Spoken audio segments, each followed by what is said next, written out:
Hello, my name is Ricardo, And my name is Vin. and we are going to talk about what we learned last class. The last class was about the sounds of death in movies. We saw in that class movies like Star Wars, The Shining, Rogue One, and how the music was created, and the fact that some movies like Star Wars were based on compositions of a lot of centuries ago. Oh, yeah, that's true and interesting. Imagine how difficult it was to create music based on sheet music from years ago. There is a long investigation behind the dice Irae that only a few people know. There is no completely reliable information about how wrote dice Irae. Many believe the poem was penned by Italian friar Thomas of Celano or Italian Cardinal Latino Malabranca Orsini. Even others believe the chant is possibly as old as the 7th century. Dies Irae is used in the Requiem Mass, but there is no clear information that can confirm all this. Two verses from the book of Zephaniah in a late 4th century Latin translation of the Bible serve as the basis for the Dies Irae text.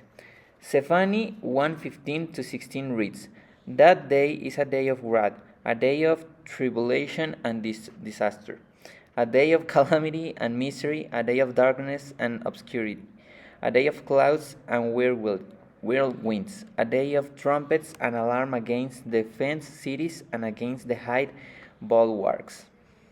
Thus, the Dies Irae is deeply rooted in the religious and intercultural traditions. It reflects on the idea of divine judgment, where souls are held accountable for their actions. It's a reminder for our mortality and the consequences of our choices. Absolutely.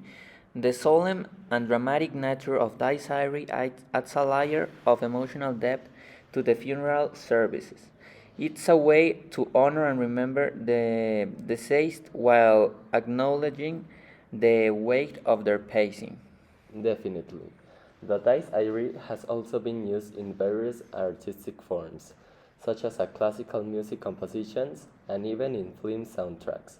It's a testament to its enduring power and ability to evoke strong emotions. I can see why it's such a significant piece of music. It seems to encapsulate the intensity and contemplation that comes with facing mortality. It's amazing how music can convey such complex emotion and themes. I'll definitely have to listen the Dies Irae to experience it for myself. I highly recommend it.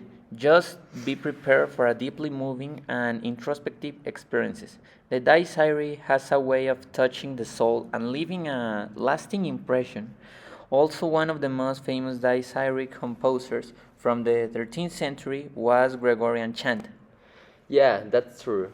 And one of his most famous melodies is called Day of Wrath, a melody that describes the last judgment of souls before God, where the saved will go to heaven and the unsaved cast into the eternal flames of suffering.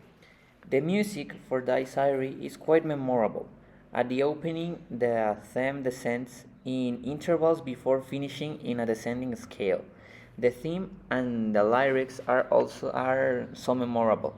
That is the reason why many composers have quoted the Dies Irae theme in their own compositions to signify death and doom.